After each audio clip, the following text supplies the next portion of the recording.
तो दोस्तों finally Tata mutual fund ने अपना एक न्यू एनएफओ लॉन्च कर दिया है। इनका जो एनएफओ रहेगा, जो भी कंपनियां इनोवेशन सेक्टर्स के अंदर काम करती है उन कंपनियों के अंदर जो भी फंड मैनेजर रहेंगे और इस एनएफओ के जरिए जो भी पैसा कलेक्ट किया जाए वहां पे ये पैसा जो है इन्वेस्ट करने वाले हैं। तो दोस्तों आज के इस वीडियो के अंदर हम लोग टाटा म्यूचुअल फंड के इस एनएफओ के बारे में डिटेल्स में जानेंगे, जैसे कि ये एनएफओ कब ओपन होगा, कब इस एनएफओ की क्लोजिंग होगी, अगर आप इस एनएफओ के अंदर अप्लाई करते हैं तो आपको जो आपकी अलॉटमेंट रहेगी कब मिलेगी। इसके साथ ही हम लोग ये भी जानेंगे कि अगर आप अप्लाई कर देते हैं और आपको अलॉटमेंट मिल जाती है तो आपका जो डीमेट अकाउंट रहेगा उसके अंदर जो आपकी एनएवी रहेगी कब ट्रांसफर की जाएगी। इसके साथ ही हम लोग ये भी जानेंगे कि कितने अमाउंट से आप यहाँ पे इन्वेस्टमेंट कर सकते हैं। इसके साथ ही अगर आप इस एनएफओ के साथ जाते तो फ्यूचर्स में जो आपको रिटर्न्स रहेंगे वो कितने मिल सकते हैं। इस एनएफओ के अंदर आप स्टार्टिंग एसआईपी कितने से कर सकते हैं, आज के इस वीडियो के अंदर हम लोग डिटेल्स में जानने वाले हैं। चलिए दोस्तों वीडियो स्टार्ट करते हैं और टाटा म्यूचुअल फंड के इनोवेशंस एनएफओ के बारे में डिटेल्स में जान लेते हैं। तो दोस्तों टाटा म्यूचुअल फंड की तरफ से जो इनका इनोवेशन फंड आया है इसका डिटेल एनालिसिस करने के लिए हम लोग एक वेबसाइट की मदद लेंगे जिसका नाम है moneymintidia.com। तो आपको ब्राउजर में आना है, मनी मिंट आइडिया यहाँ पे सर्च कर देना है। जैसे आप सर्च करेंगे यहाँ पे आपको इसके ऊपर क्लिक करना है। जैसे आप क्लिक करेंगे कुछ इस तरीके की आपको वेबसाइट शो करेगा। यहाँ पे देखिए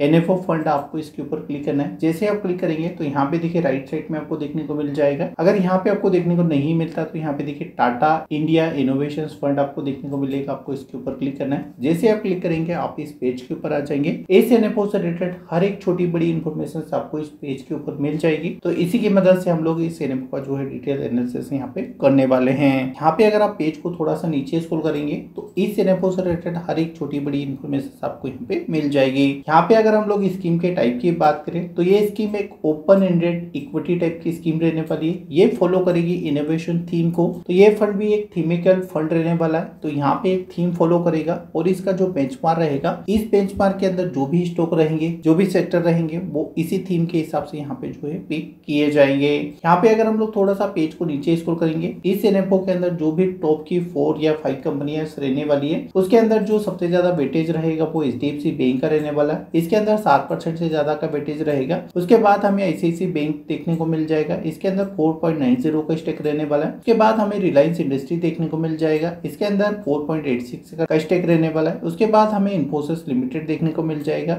इसके अंदर 3.41 का स्टेक हमें देखने को मिल जाएगा। उसके बाद हमें आईटीसी लिमिटेड देखने को मिल जाएगा। इसके अंदर 2.45 तक का स्टेक हमें देखने को मिल जाएगा। तो जो भी यहाँ पे टॉप की कंपनियां रहेगी वो बेंचमार्क के हिसाब से रहेगी। जो भी बेंचमार्क के अंदर रहेगा सेम वेटेज के अंदर सेम कंपनियां यहाँ पे रहने वाली है। तो आपको यहाँ पे कोई भी टेंशन लेने की बात जो है नहीं होगी। यहाँ पे अगर हम लोग थोड़ा सा नीचे आएंगे तो इस एनएफओ से रिलेटेड हमें और एडिशनल इन्फॉर्मेशन देखने को मिल जाएगी। यहाँ पे हम नीचे आते हैं तो यहाँ पे देखिए जो भी इस फंड की इंपोर्टेंट डेट वगैरह रहेगी उसकी जानकारी हमें देखने को मिल जाती है। तो मनी मिंट आइडिया के ऊपर विजिट करके आप सारी चीजें डिटेल्स में पढ़ सकते हैं। यहाँ पे हम थोड़ा सा नीचे आते हैं तो यहाँ पे हमें इस एनएफओ से रिलेटेड कुछ एडिशनल इन्फॉर्मेशन के बारे में बताया जाता है। यहाँ पे इंपॉर्टेंट रहेगा एग्जिट लोड। तो एग्जिट लोड की बात करें तो 1% रहेगा। अगर यहाँ से आप अपना फंड विड्रॉ करते हैं 90 डे के पहले, यानी 3 महीने के पहले आप अपना फंड यहाँ पे विड्रॉ करेंगे तो आपसे 1% तक यहाँ पे चार्ज किया जाएगा। उसके बाद यहाँ पे देखिए मिनिमम इन्वेस्टमेंट की अगर हम लोग बात करें तो एनएफओ के अंदर 5,000 रुपए से आप अपना जर्नी स्टार्ट कर सकते हैं। जब ये एनएफओ मार्केट के अंदर लिस्ट हो जाएगा उसके बाद कम से कम यहाँ पे आप 100 रुपए से अपना एसआईपी जर्नी इस फंड के साथ यहाँ पे जो है स्टार्ट कर सकते हैं। तो ऑलमोस्ट मुझे लगता है मोटा मोटी चीजें आपको अच्छे समझ आ गई होगी। फिर भी अगर आपको कोई डाउट है या कुछ चीजें आपको नहीं समझ आ रही तो इस वीडियो के नीचे कमेंट कर दीजिएगा। मैं कोशिश करूंगा जन्म रिप्लाई देने की। तो चलिए वीडियो में हम लोग आगे बढ़ते हैं और इस एनएफओ के बारे में और डिटेल्स में जान लेते हैं। तो यहाँ पे हम नीचे आएंगे तो यहाँ पे हमें एसेट एलोकेशन के बारे में बताया जाता है। तो एसेट एलोकेशन वो पोर्शन होता है जिसके अंदर फंड मैनेजर डिसाइड करते हैं कि आपका जो फंड रहेगा वो कहाँ पे इन्वेस्ट किया जाएगा, कितने % या कितने वेटेज के अंदर इन्वेस्टमेंट किया जाएगा। यहाँ पे अगर आप देखेंगे तो जो आपका फंड रहेगा वो इक्विटी एंड इक्विटी से रिलेटेड जो भी इंस्ट्रूमेंट रहेंगे उन्हीं के अंदर किया जाएगा। Minimum 80%, maximum 100%। उसके बाद यहाँ पे देखिए फंड में इसको एक और थीम देखने को मिल जाती है 0 से लेके 20% के पोर्शन के अंदर। तो यहाँ पे अगर फंड में इसको लगता है कि अदर इक्विटी और इक्विटी रिलेटेड इंस्ट्रूमेंट के अंदर कोई अच्छी सी अपॉर्चुनिटीज जिसके अंदर इन्वेस्टमेंट करके उनके इन्वेस्टर को अच्छा रिटर्न मिल सकता है तो ऐसे में फंड मैनेजर्स 20% तक का यहाँ पे रिस्क ले सकते हैं। तो जो भी फंड का एक्चुअल साइज रहेगा उस पोर्शन का 20% इन्वेस्ट करने के बारे में फंड मैनेजर्स यहाँ पे सोच सकते हैं। यहाँ पे हम जब नीचे आते हैं तो यहाँ पे हमें फंड मैनेजर्स के बारे में बिल्कुल डिटेल्स में बताया जाता है। तो जितने भी फंड मैनेजर्स इस फंड को मैनेज करेंगे उन सभी की डिटेल्स यहाँ पे हमें देखने को मिल जाती है। तो यहाँ पे आप फंड मैनेजर का नाम देख सकते हैं, उनका यहाँ पे डिग्री देख सकते हैं, उनका यहाँ पे एक्सपीरियंस देख सकते हैं, उनके पास कितना एक्सपीरियंस है, किन कंपनी के अंदर वो काम कर चुके हैं। ऑलमोस्ट सारी जो बेसिक इन्फॉर्मेशन रहेगी मनी मिंट आइडिया के ऊपर सभी जानकारी आपको डिटेल्स में मिल जाएगी। यहाँ पे जब आप नीचे आते हैं तो यहाँ पे आपको सेक्टर के बारे में बताया जाता है कि किस सेक्टर्स के अंदर कितना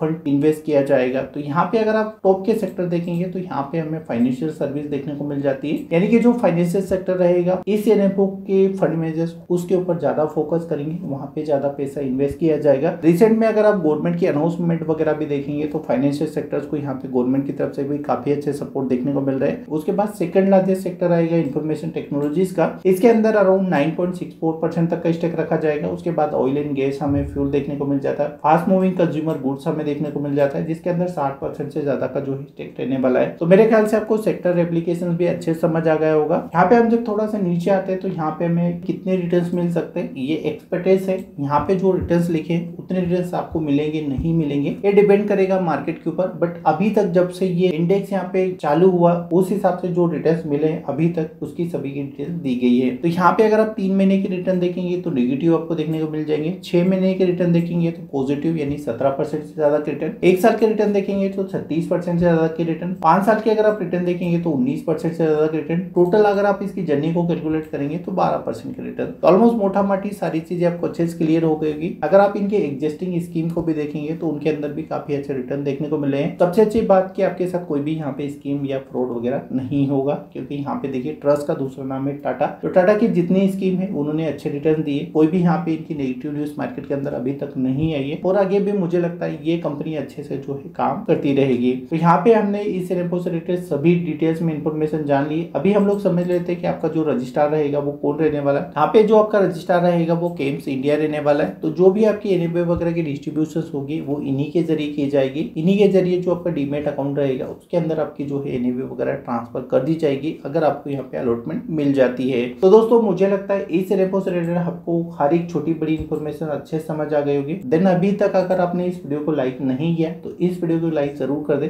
ताकि हमें भी मोटिवेशन मिले, देन हम आपके लिए डिटेल्स वीडियो लाते रहे। चलिए दोस्तों मिलते हैं किसी नए वीडियो में नई जानकारी के साथ। चलिए धन्यवाद।